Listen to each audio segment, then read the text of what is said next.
The reaction in the US when the pandemic hit in March, for everybody pretty much, regarding work and school was to move online. But for performing musicians, that doesn't work. Because of the latency associated with the internet, we can't rehearse or perform together online. Luckily, we had finished our 2 big recitals before the pandemic hit last year.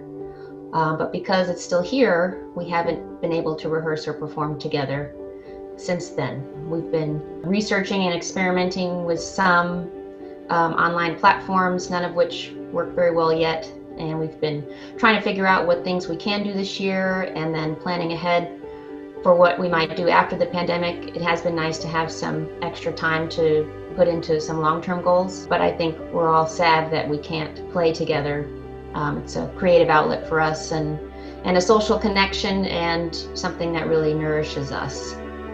We are definitely trying to stay active as a trio and remain in communication with each other, looking for new repertoire, making plans for the future, sometimes way down the road.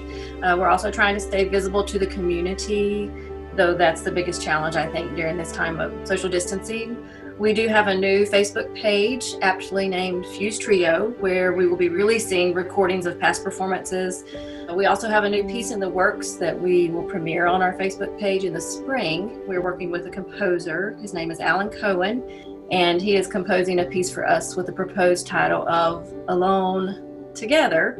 And the idea is that it will be somewhat reflective of our current situation. We're not exactly sure what the performance method for this might be, but we are planning for it to be very unique and different from anything we've done before.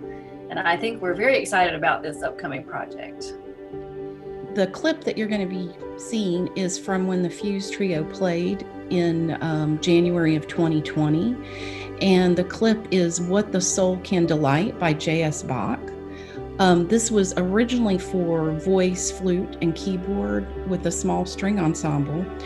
And then it was transcribed, of course, for flute, voice, and keyboard. And what we found is that the alto voice fits well with the range of the trumpet. So we've actually used several vocal things like that, and it's come out beautifully. It was at East Carolina University, and it was part of a bigger conference, the North Carolina New Music Initiative.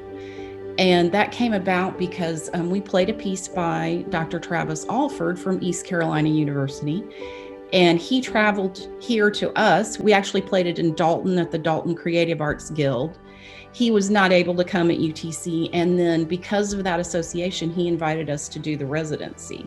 So we were thrilled, and it was a beautiful performing hall, as you'll see.